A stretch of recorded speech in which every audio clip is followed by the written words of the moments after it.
were giants in the earth in those days, and also after that, when the sons of God came in unto the daughters of men, and they bare children to them, the same became mighty men, which were of old, men of renown.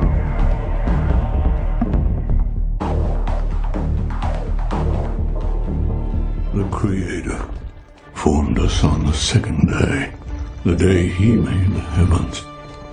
We watched over Adam and Eve, saw their frailty and their love, and then we saw their fall, and we pitied them. We were not stone then, but light. It was not our place to interfere, and when we disobeyed the Creator, He punished us. We were encrusted by your world. Rock and mud shackled our fiery glow. Those who lived were left prisoners in these stony shells, marooned upon this barren land.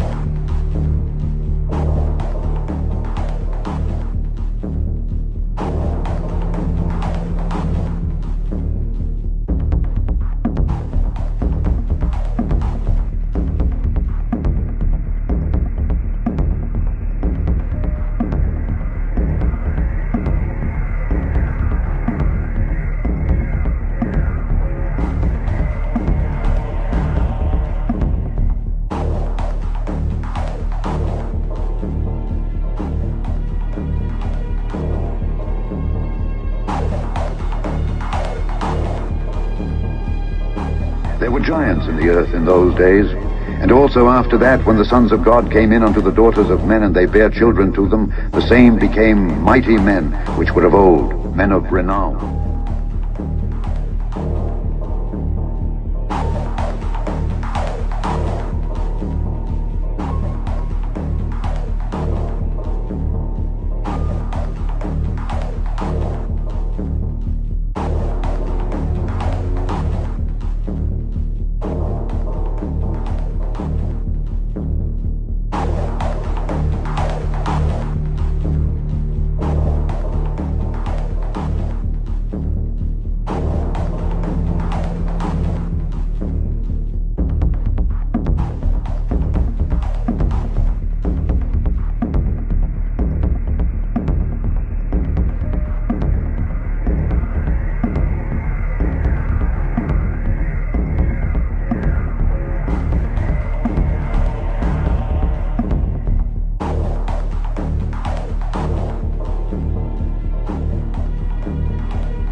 chapter 7. And all the others together with them took unto themselves wives, each chose for himself one. And they began to go in unto them and defile themselves with them.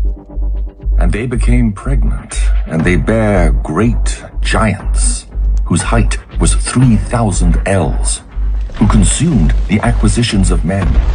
And when men could no longer sustain them, the giants turned against them and devoured mankind. There is a forbidden book, lost for centuries, that includes fallen angels, bloodthirsty giants, and a warning to all humanity.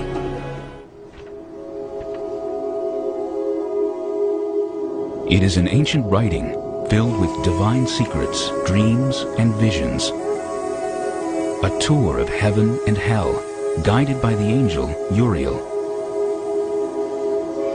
The Book of Enoch is named for the man who the Holy Bible says walked with God.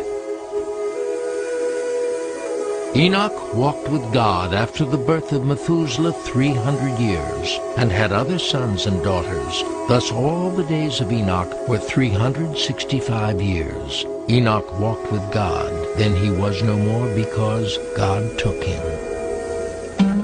It is a daunting manuscript, 5 volumes containing 108 chapters.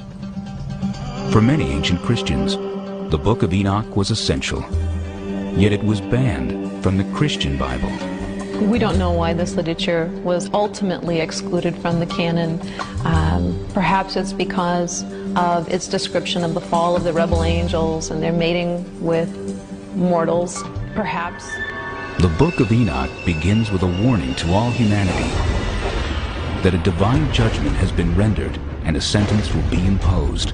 God tells Enoch that all life on earth will be destroyed in a violent flood. And, as with the story in Genesis, God blames this evil on the sons of God, angels who lusted after the daughters of men. These angels are sometimes referred to as watchers. They keep constant watch, and they decide one day, about 200 of them, that they're going to descend to the earth. They would like to very much make contact with these mortal women. The Book of Enoch may have been an attempt to expand on the mysterious giants, the sons of God, and the daughters of the earth, spoken of in Genesis. Anytime you read the book of Genesis, there are all kinds of unanswered questions. Suddenly, there is this quick few verses at the beginning of the flood story about giants in the land that come from the sons of God mixing with the daughters of the earth. And you stop and think, wait a minute, what's this all about? It's like it went by too fast, and you want to grab it and say, wait a minute, what was this? The Book of Enoch offers a disturbing vision of the fall of the angels who lust after earthly women. And they began to go into them, and to defile themselves with them, and they taught them charms and enchantments. And they became pregnant, and they bare great giants whose height was 3,000 ells. And when men could no longer sustain them, the giants turned against them and devoured mankind. These angels have crossed over this boundary that they shouldn't have. They were spiritual beings, and they were to remain as such. When they decided to descend upon earth, this unleashed upon the earth all sorts of problems. Not only these giants who are bloodthirsty and violent. And people have been digging them up ever since we started building roads and excavating in the 1800s. And just like the book of Revelation says, God will keep the giants here as prisoners until the end of time, until he brings them back to end the world.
Nephilim hidden in a cavern in Afghanistan several years ago. You better wake up. All you lost souls have no clue of what's coming. What you think is make-believe is real. What you think is real is fake.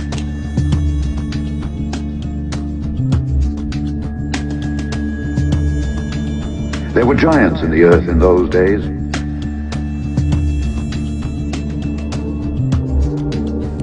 The last and only Nephilim ever captured on film from the early 1930s in Japan.